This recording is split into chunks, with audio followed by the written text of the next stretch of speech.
It'd be interesting to see how that one would help, or I should say how it would play out if you were to do the polyphasic. Wow.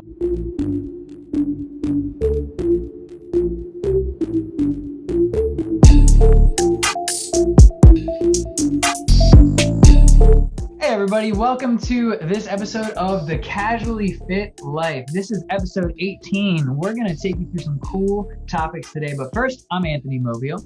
I'm Ty Fischer. And we are excited that you joined us for today's episode. Remember, stay fit, not too fit. The Casually Fit Life. All right, so today's topics, Ty, what I'm looking at here is optimizing our wind down routine. And I feel like I have enough notes here that this could be 2 segments, but we'll see where we get to. And we're going to talk about the plate method and then building and maintaining a positive support network. Nice. I feel like we could kind of cut down the plate method one and give the highlights there if you want to go a little long on the first one. Yeah. So I'm actually really interested in this first one, optimizing your wind down routine. I just watched not all of, but pieces of a podcast that came out recently. Lex Friedman, I don't know if you're familiar with him, but he's got a great podcast, and he had a sleep expert on that kind of talked a lot about some of these wind down concepts. So I'll be interested to hear what you have to say, because I didn't finish his podcast yet. So Is it a long episode? If I recall, it was like 240. Oh my goodness. Yeah. That is. And I usually just go through them in clips, so I miss some of it. Right. Well, I want to know more about this, how they thought about it too. But I broke it down into 3 categories. One is just like general tips about sleep. One is about optimizing your routine. And then the other is optimizing your bedroom. Because I think both of those things are super important to sleep, because you don't just want to say, I want to sleep longer, I want to sleep better. You have to actually follow through with a plan. Yes. I'll give you the quick highlights of what I remember from the podcast. So one interesting thing he said was that having a consistent amount of sleep is actually more important than just getting more sleep, which was an interesting find. So like somebody who consistently sleeps 5.5 or 6 hours a night is better off sticking with that rather than like the night before a big exam or presentation or whatever, trying to now get 8.5 or 9. That's going to throw you off. You should just stick with what you've been doing, if that makes sense. Yeah. So I thought that was interesting. Yeah. 5.5 is a relatively low number of sleep Yeah, hours. for sure. Yeah, that's what he was kind of getting at. He's like, even though that number obviously sounds like it's not enough, that person's going to be better off sticking with it rather than throwing off their routine and trying to get more right before a big important event or something like that. So that was interesting, point number 1. And then the other interesting point, so that was about the amount of sleep. And then I think the guy, Lex, was asking about amount overall, and what he was saying, what he wanted to know was, hey, if you really love what you're doing, like sometimes I only get 4 hours of sleep, but I feel like I'm super productive. Like, should I get more? Basically is what he was saying. And this guy was saying the hormones in your brain, so dopamine actually does a little bit of resetting of the hormones in your brain that cause you to get exhausted. And so if you're constantly going throughout your day, enjoying what you're doing and getting these dopamine hits as you're going, it's actually going to reduce some of that stress load. Okay, so more than just actual like feelings of awakeness, actual like cortisol levels kind of? Yeah, I don't think he was saying cortisol, but I can't remember what he was saying. I don't think it was cortisol. But either way, he was just saying dopamine. Like if you truly are enjoying it and you're getting those dopamine hits throughout your day, it is actually, you might actually be okay with less sleep. So this guy sleeps 4 hours a day a lot or just on occasion? No, he just like maybe I'm exaggerating. Maybe he said like 5 or 6, but like that's still a low number. Yeah, But, I'd say 6 is like lower limits for most people. Yeah, and he's a programmer, so the way like a computer programmer and like the way those guys work a lot of times tends to be like, you know, 2 weeks or like maybe a couple more weeks like of like really high intensity work and then they chill Yeah. out for a little bit, you know what I mean? So maybe that's what he was saying, like during those periods of high output.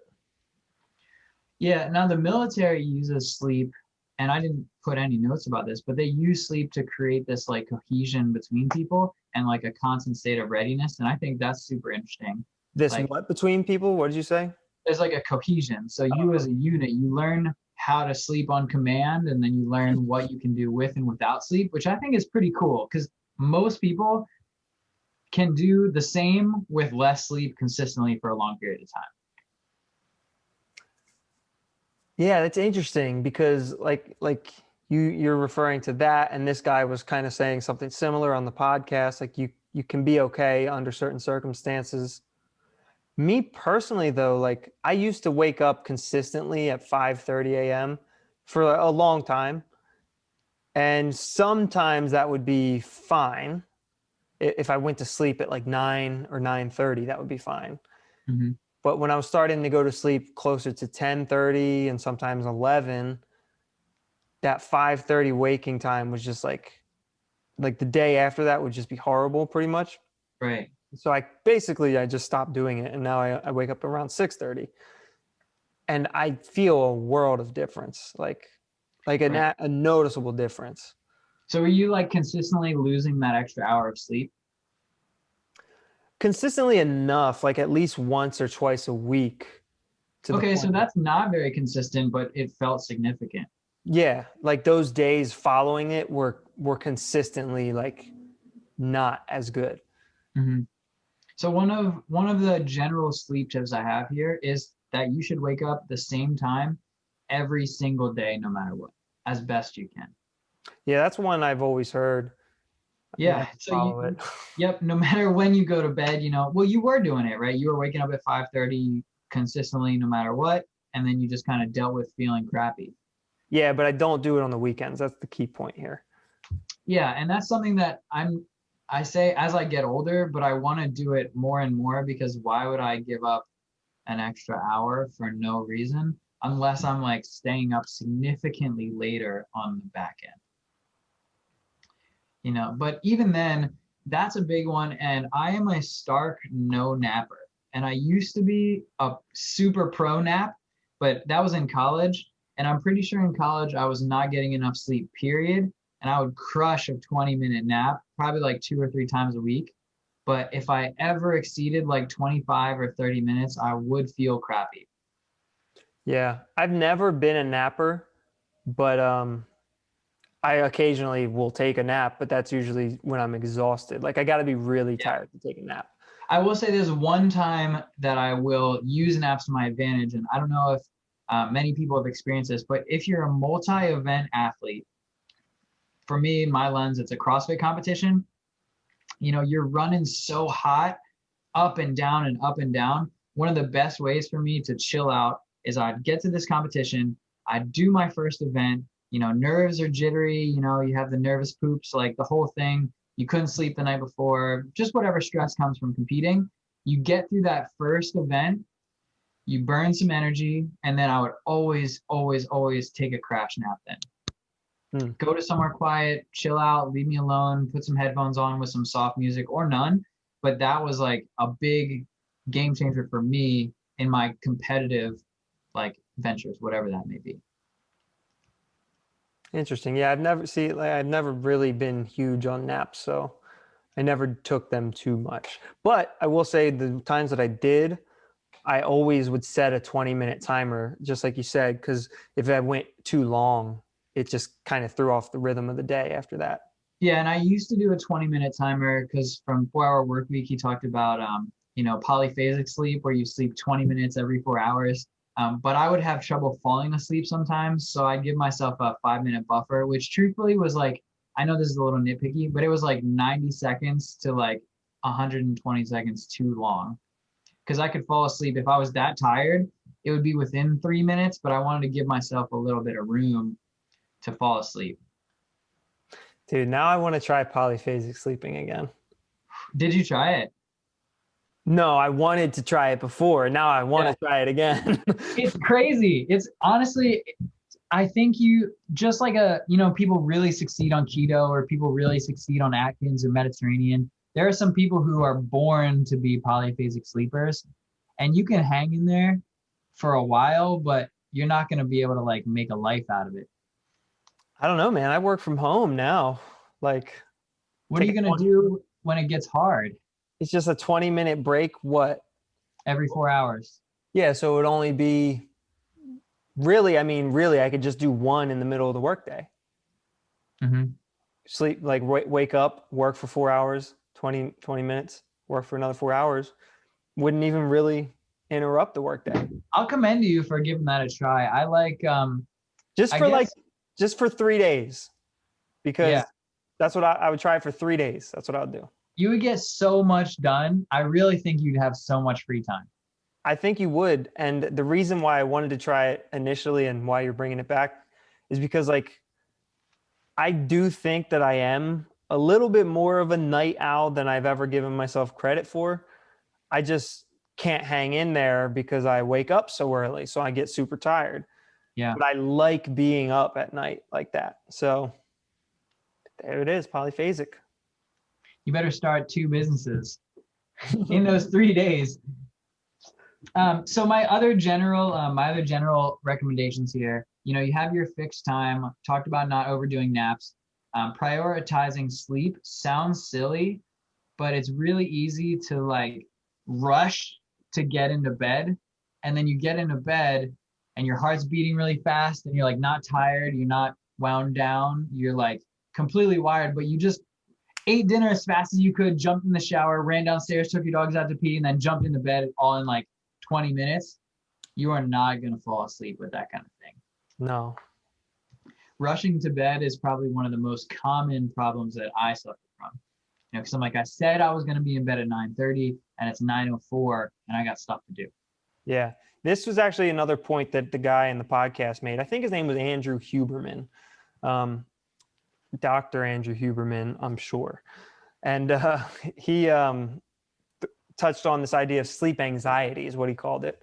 And it's just, he was saying what you're saying. When people are so focused on how important sleep is and they're stressing out about like they're getting it exactly right, that just, it defeats the purpose. It's just kind of like, it gives you more anxiety and makes it harder to fall asleep and all that sort of thing.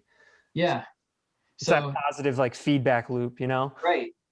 So and now you're anxious and you can't sleep, so you're tired, but and you're getting more upset that you're not hitting your goal, so you get more anxious and you still can't sleep even more. And yeah, I think I was listening to a meditation TED talk, and this lady was so pumped, and she was like, anytime I can't sleep, I'm so excited because I can meditate as long as I want.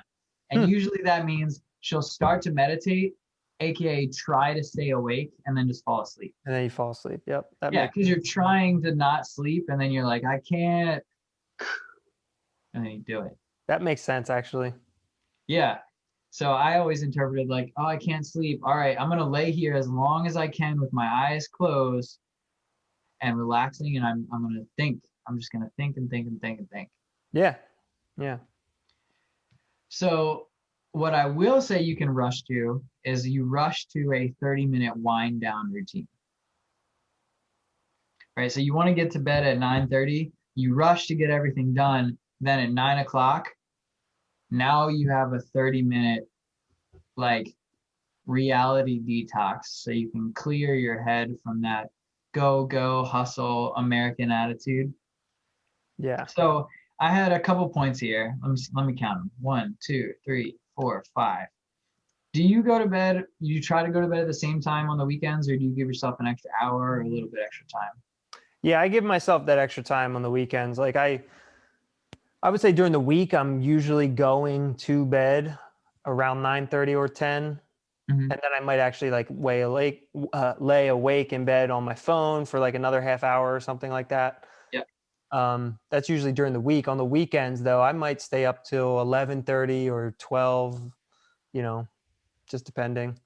And then do you just not turn an alarm on for the weekends and you just Yeah, I get just up? don't turn alarms on the weekend. But usually I'll still get up around like 7:30, you Yeah. know, not super late. Yeah, see, I can't do the no alarm thing.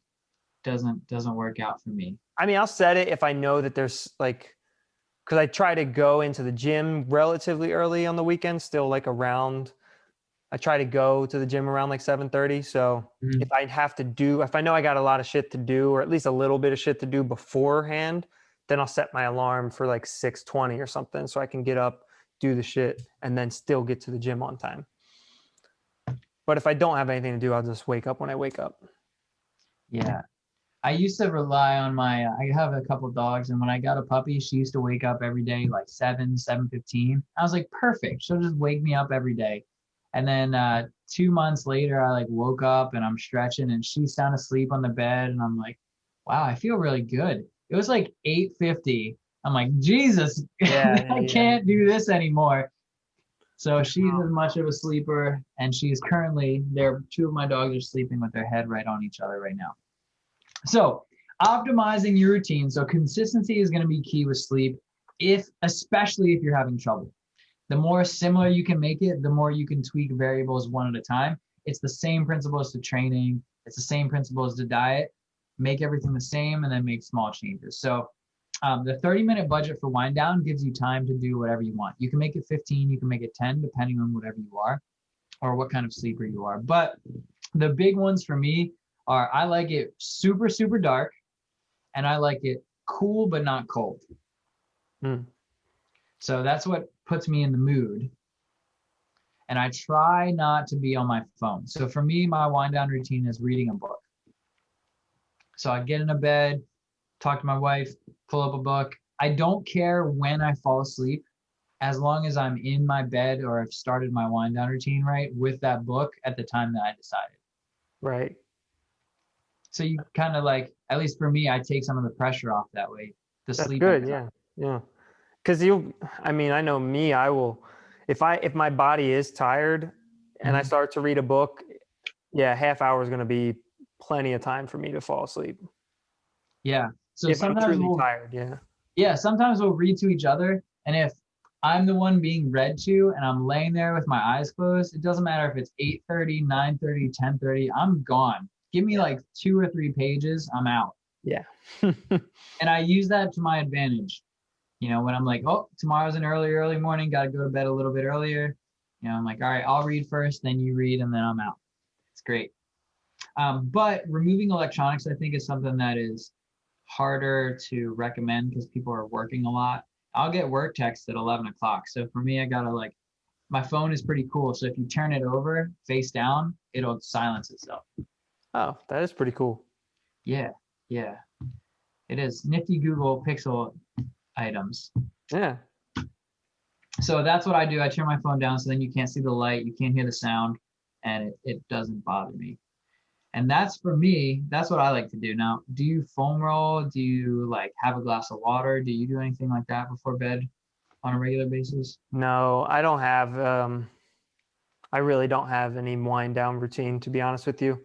Mhm. I watch whatever it is that I'm watching on the TV until like 9 or 9:30 if it's just like, it's going over or whatever. And then right around that time I just go to bed, and then I'll probably scroll on YouTube for a little bit, and that'll be it after like another 20 minutes. Nice. What do you do when you have trouble sleeping? So I haven't had trouble sleeping in a long time, probably like 3 years. It's interesting. I like 3 years ago, I had these heart palpitations that were really bad, and it was I had them like once or twice before, but they would go away in like a couple days, and then this time, like 3 years ago, they lasted for about 6 months, and it was every single night I would lay down, and then it would just be like this incredible thud in my chest, and it wouldn't go away, and I couldn't sleep. And it got to the point where I was like, okay, we need to check this out because this could be bad and it's not going away.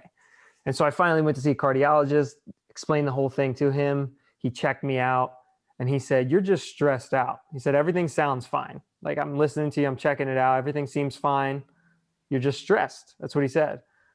And then, so that's about right around the time I started like doing my meditations, which I don't have to do that often, honestly, anymore. I haven't done it in a while. But at that time, I was started to do them every day. And I realized, like, wow, I'm stressing myself out. And then had I kept doing it, like, the stress, literally just the stress, would end up killing me in a couple of years. You know what I mean? So it was pretty much from that point on, I was like, I'm going to chill out. And yeah, I haven't had trouble sleeping since then, to be honest with you. So you think it was a mindset shift? You just like decided that you weren't going to let things, bother you? Yeah, because like that was like, at first I thought maybe I was just stressed, but then I was like, all right, it's still not going away. And so then I started it's like that panic attack sort of thing. Like you start to think that you do have something wrong with you. And so it just causes it to keep happening. Yeah. And then when he reaffirmed, he's like, no, you're fine. You're just stressed. And I was like, okay, well, then I guess that's it. And I just need to let it go. Whatever it is, I just need to like chill out and let it go. And now, like I guess to answer your question in a long roundabout way, if I can't sleep, I just stay up and like go on YouTube or something. Like I really don't stress out about not the fact that I'm not sleeping. hmm Yeah, I've had a panic attack, probably two in my whole life.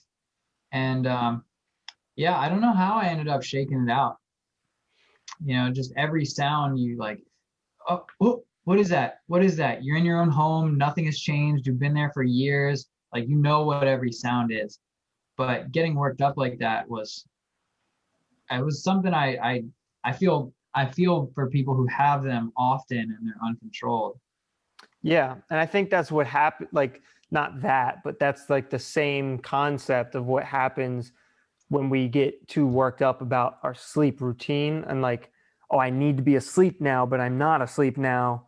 And you just get yourself worked up. You know what I mean? Yeah. Especially if it's like a day by day thing. If you sleep generally well most of the time and then the one day you need to sleep, you're like, oh, I have that presentation tomorrow and you can't.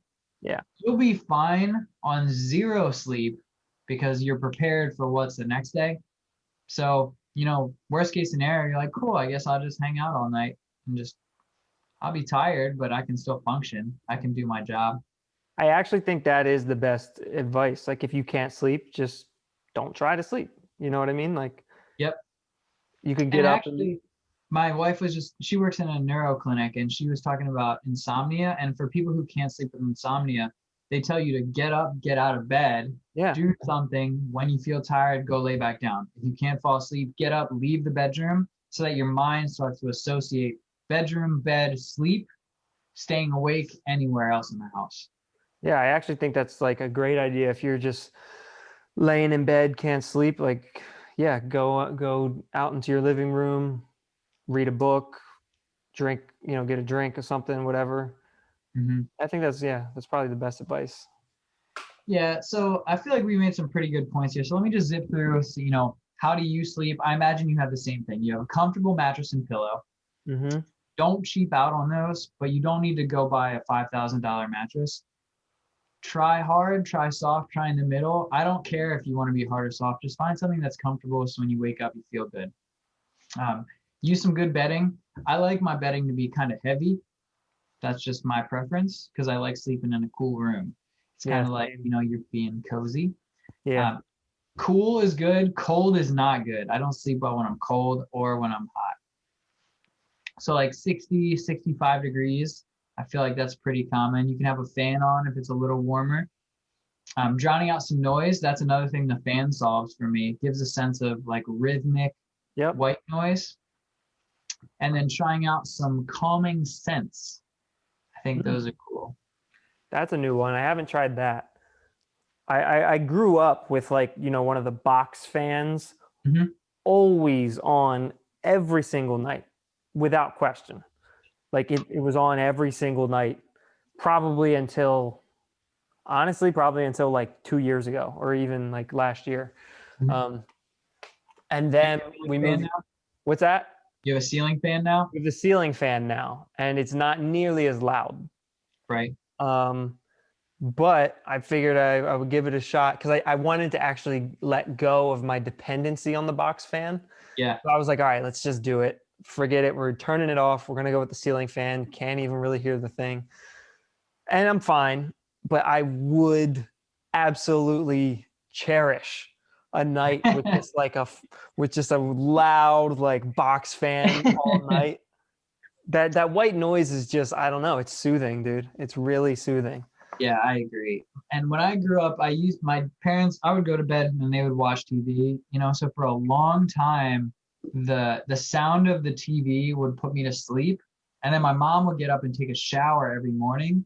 And the sound of a shower was like my wake up sound. Mm-hmm.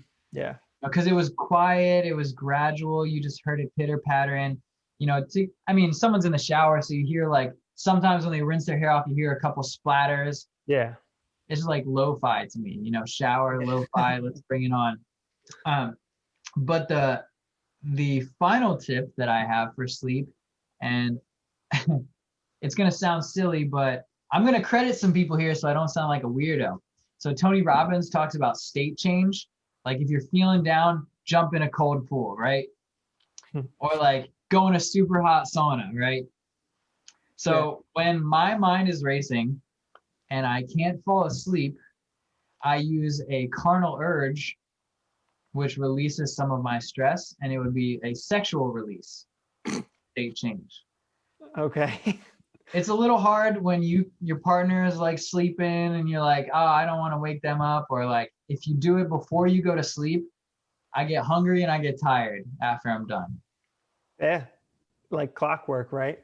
It's like built into my DNA as a human being, right? I got to eat, I got to reproduce. So I'm going to take advantage of that. Check both of those boxes. Well, now we sleep and then we do it again. Boom. Take that with you. Use it wisely. Don't disturb people around you too much, especially if you have a roommate that's not interested in sharing that experience with you.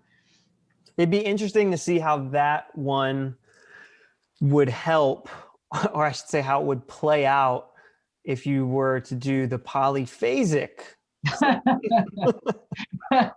Wow. That'd be interesting.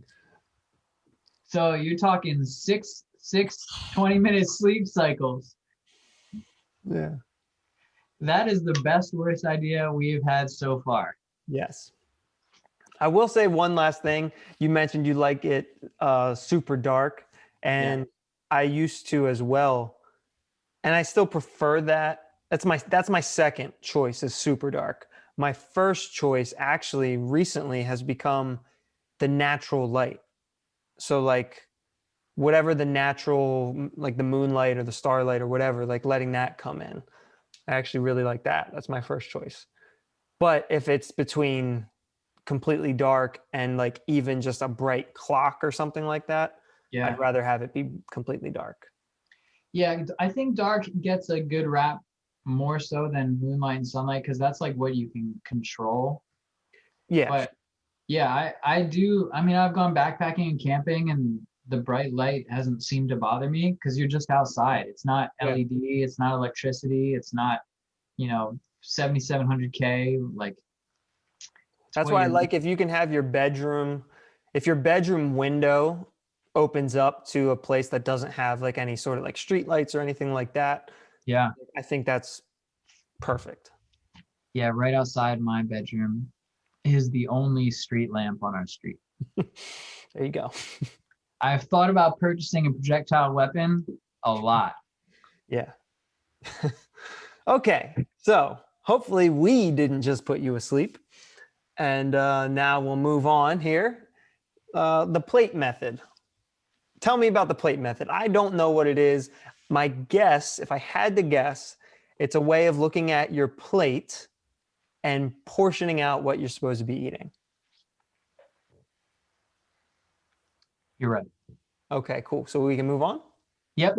It's even simpler than that. It really is as simple. So you remember the old food pyramid, which was like stacked up and it was made because Kellogg's lobbyists sold breakfast cereal. And it's like the most important thing to have is Yeah. Yeah. I have my Three. Special K every morning. 3 bowls. Yep. 3 bowls of whole milk Special K with some cinnamon sugar on top. Yes. So the old food pyramid at least made sense to me. Then there was the new age, like the vertical triangles, and that kind of lost me there. It was just some random colors. And I still don't even think the plate method is adopted as crazily as it should be, but it's easy. Take your plate, cut it in half. Half of it is low starch vegetables.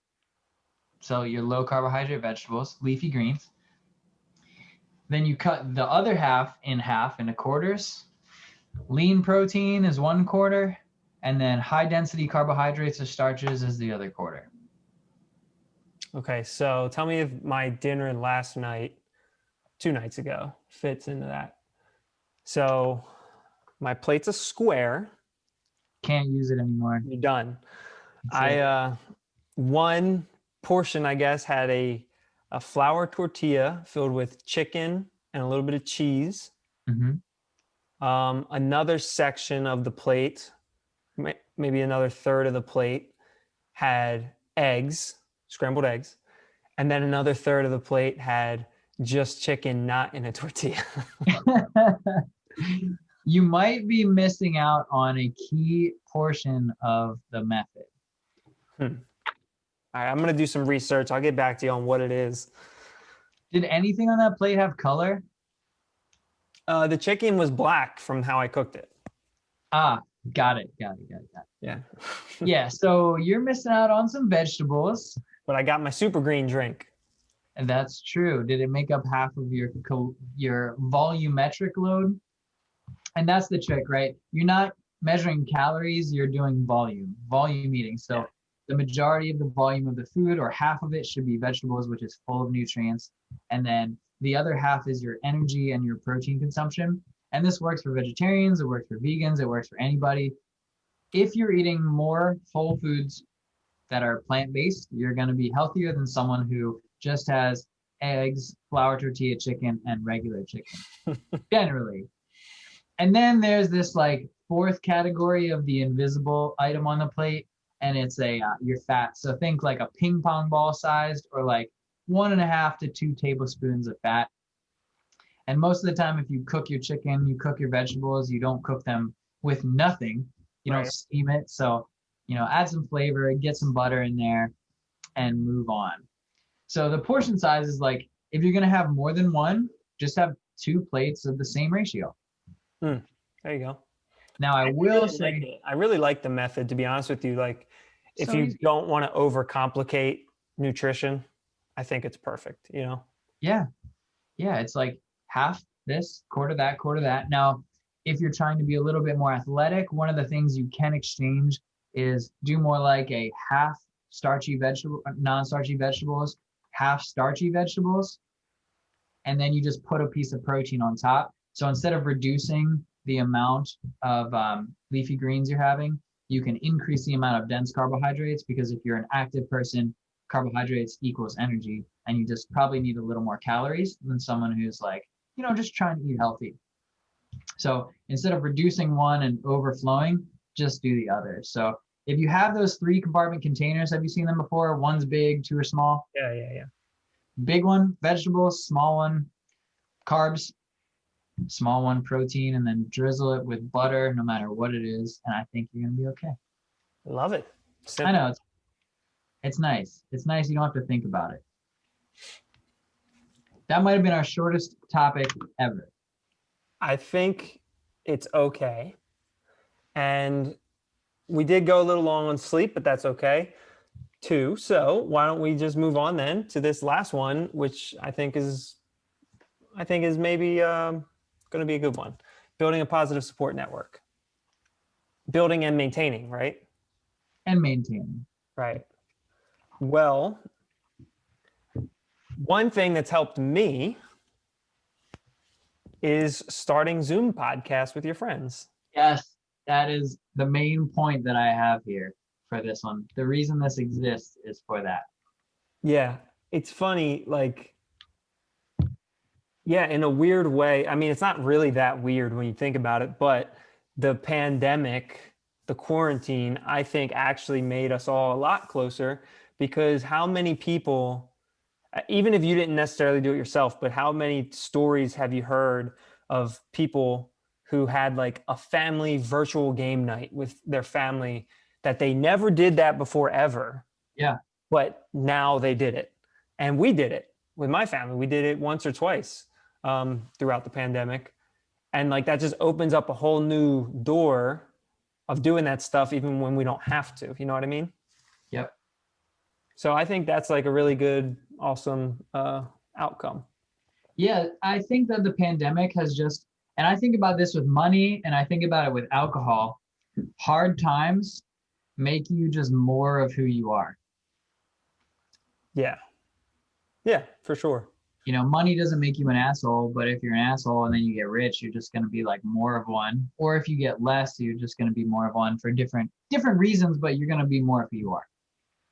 You know, those people who get drunk and they're like the nicest people ever, and you're like, shut up, stop complimenting me. Just like go, leave me alone. You're too nice. Those people are pretty nice most of the time anyway. Yeah. Now, Yeah. how about this quote? And have you heard this before? You're the average of the 5 people you surround yourself with. I have heard that before, and I think it's absolutely true. Do you think you have to surround yourself with people that you know in that group? What do you mean by that? Like I'm the reason I ask is because I would assume that whoever you're surrounding yourself with, either you already know or you're going to get to know. So just wondering. What's your favorite podcast? My favorite podcast is the Casually Fit Life. Good answer. What's your second favorite podcast? My second favorite. That's a tough I know it's Potty Mouths too. Shout out to that one. I see what you're saying. I get what you're saying. No, okay, yeah. My second favorite podcast might be Flagrant 2, and I think I see where you're going with it. Is like you become those people because you listen to them all the time. Yeah, they become like an intimate partnership with you, because I think podcasts are an interesting place. You like can't fake a character. No, you can't. You can fake a character for 20 minutes a week or something like that, Yeah. or even 30 minutes a night scripted. Mm-hmm. But anytime you're going with these long form conversations, real conversations, yeah, you can't fake it. Your real person's going to come out. And I think so. I think it kind of lends itself to what I said, though. Like you get to know those people. So even if you don't know them now, if you listen to somebody's podcast for an hour a week, every week, you get to know them, even if they don't get to know you. Yeah. And if you see them in real life, they're going to be the same person. And you have this oddly intimate one-sided relationship with them. They might feel a little weird about it from their perspective, but they're doing this for that kind of exposure. Yeah. I think with it's probably like 80% true, I would say. Like the podcast that I listen to the most, I probably have an idea of who that person is like 80% of the time. I'll give them the fact that they probably do have some personal moments that are just different, you know what I mean, that I don't see on the podcast. But if you listen to, a lot of people, Joe Rogan, biggest podcast, so many people listen to it. I think he might be the person in the world that the most people actually know, like who he is on a personal level, more than any other person. Yeah, because he doesn't give a fuck about what he says on his podcast. Yeah, but I'm also sure that he keeps certain things separate. Like he hardly ever talks about his family, and I'm sure he's pretty much the same person with them. But also, like I'm sure there's some parts of him that we don't see. But I think we probably see like 80% of him. You know what I mean? Yeah, like you don't see him under duress. Not any real duress. Yeah, like not in an argument. Like really, I mean. Yeah, he argues on the podcast sometimes with guests, but he can control the situation to the way that he wants. But I still think like this applies. If you want to hustle and you don't know an entrepreneur, just follow 5 entrepreneurs and listen to every single thing that they say over and over and over and over and over again, and then use that as your 5 people. So we live in an interesting time where you can build a support network out of people that you might not even really know. Right? It's just, you can find mentors or just, I guess comforting,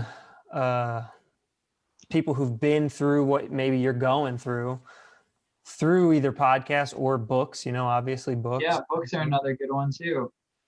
I think these are two great solutions, especially if you don't have a lot of people personally around you. Like if you move to another state and you don't really know anybody there or something like that. Or if you don't have anyone around you that you want to fulfill your drive, right? Yeah. But that's where, like, we are doing this on Zoom because we live 5 hours away from each other. Mm-hmm.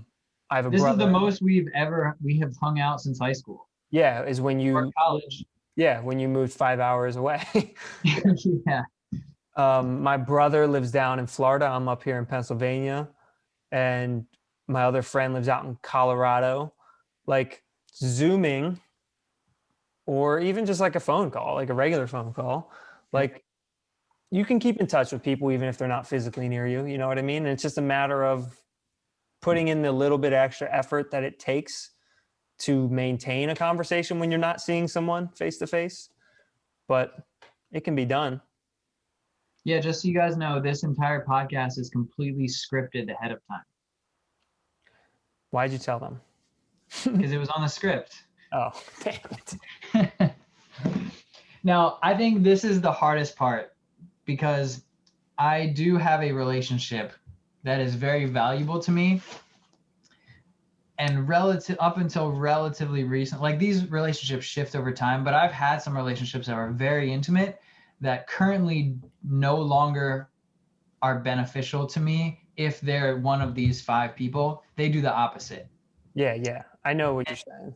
And it's really, really hard. You love these people like your mom and dad, they're amazing people, and they're not always the kind of people that are where you want to go, if that makes sense. Yeah.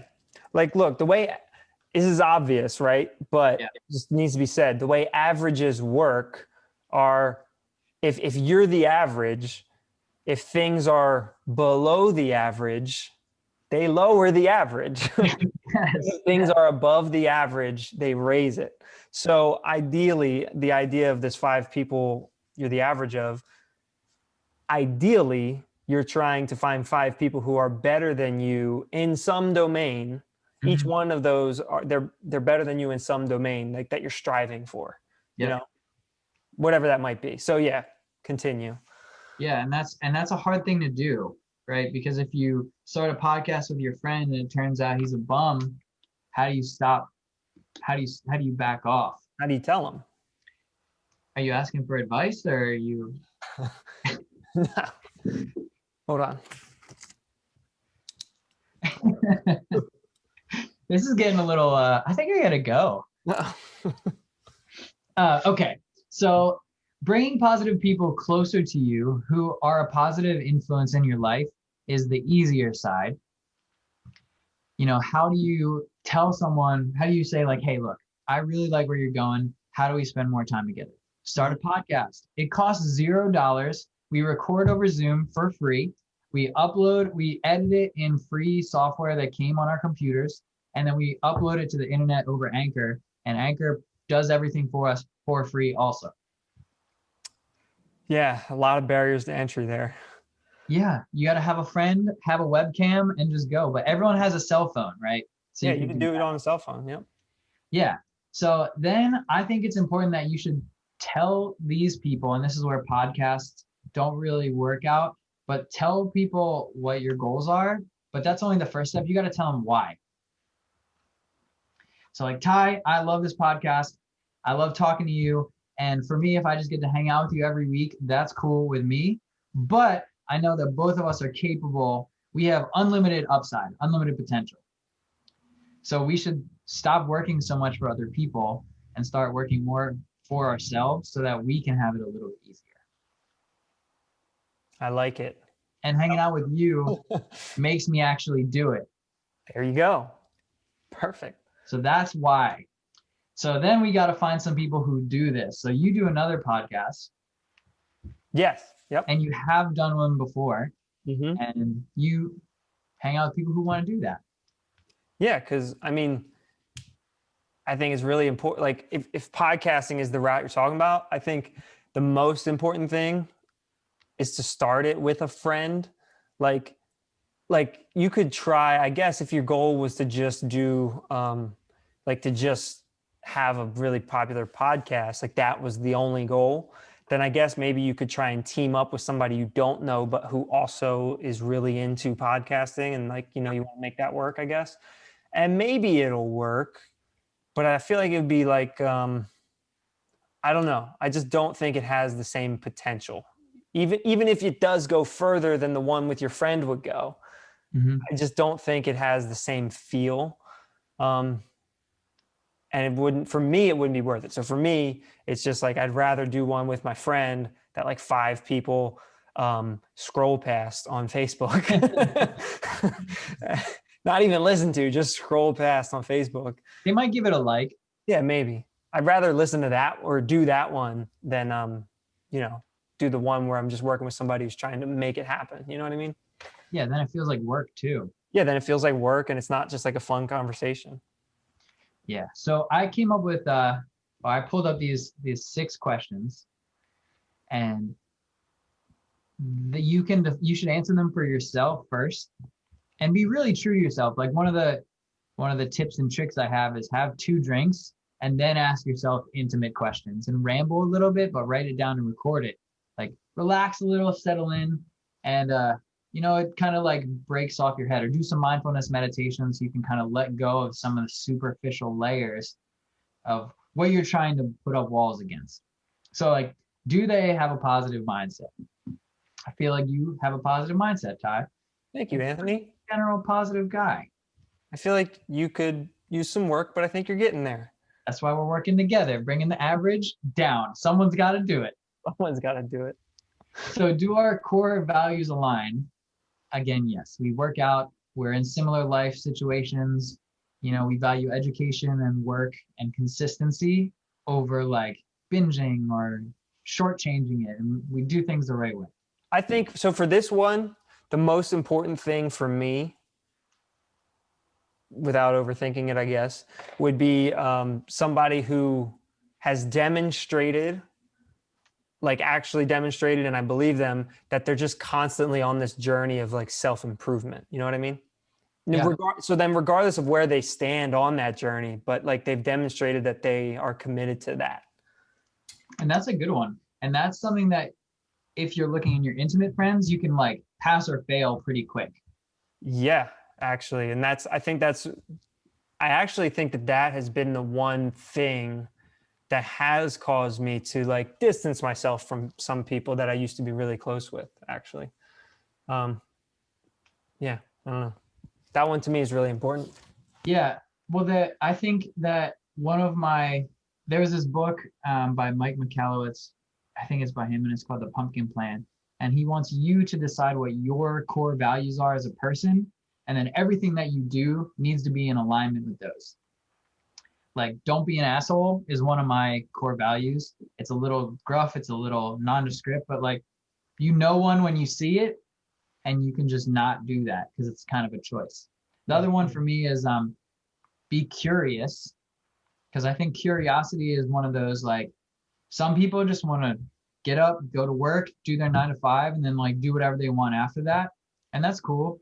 But I'm like, that's not enough for me. I can't just go in and take apart and put it together. But there's value in the person. I envy that person because they're happy doing a task and they're just done. You have no idea. I truly envy that too. My mind, like whatever it is about me, won't allow that. Yeah. I don't like it, but I have accepted it. And that just is what it is. Right. Yeah, that's a good point to make too. We envy that person. Yeah. So then we'll go through the questions. So do they support you with your goals? Obviously, they started a podcast with me, so I'm pretty tight, pretty into that. Will they help keep you accountable? We have a call every week at the same time. Yeah. Do they have a growth mindset? And that's something that can be learned and taught, but you have to be interested in it before you learn it. Yeah, I think that's kind of what I just got at there. So maybe I jumped the gun on that one. Yeah, and then do they bring you up when you're feeling down? And I think that's the consistency piece here. You know, we're going to show up at the same time. You know, we're going to get to work, do what we said we were going to do and follow through. And then things happen and they get in the way, but sometimes you feel better or worse, but we're always going to be here to do it. That's another one that's actually really important to me. What is it on? I can't remember, but when I learned about it, like I guess in high school or college, with like the personality traits, like the big 5 personality traits, whatever they are, one of them is reliability. Mm-hmm. And reliability is that idea of what you just said, like I can count on you. Like I know, like I want the people that I'm surrounded with, I want to know that like I can give them a simple, like, hey, I need you to help me out with this, and I can count on that. Like, you know, especially when you're doing the podcast thing together and you got to break it up, you know what I mean? Like share the workload. You just want to know that whatever you agreed upon, it's going to happen, right? Yeah. And that's a huge thing. Or like when you say, hey, we're going to meet at this place at 3, it's not like 3:45 when they show up. You know what I mean? Yeah, especially, and this one is actually surprisingly consistent for reliability. People are really consistent. So they're either consistently reliable on time, Yeah. they're consistently reliable a little late, or they're consistently early. Yeah, like it's a tough balance, but I mean, would you rather work with somebody or be like, you know, in a relationship, like a friendship, or even like a professional working situation or whatever, with somebody who is like a hyper performer, like phenomenal at what they do, but completely unreliable, or somebody who is like sufficiently good enough and perfectly reliable? That's such an easy question. I want the B student average than the A and the F. Yeah. I don't want the A and the F, you know, because I can't work with that. Yeah. Like I can see it only working out like in rare situations, you know? Yeah, and there's value in consistency. Yeah.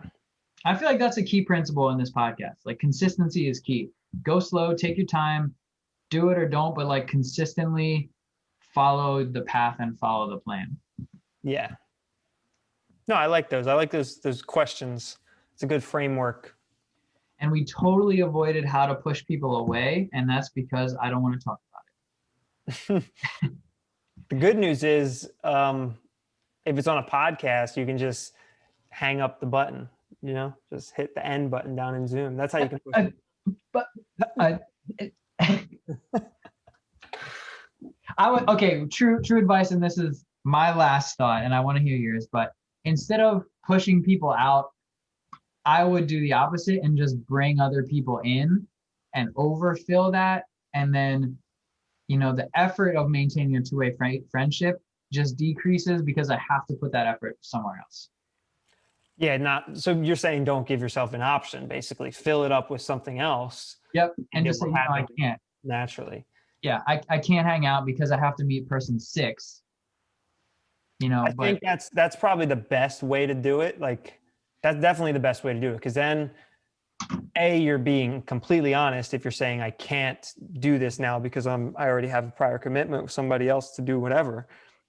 You know, like that's the truth. So that's also, and you're in theory replacing it with somebody that's going to bring you up rather than bring you down. So like that's definitely best case scenario. But I would also say, like, if it's really that bad, you know, don't wait for that.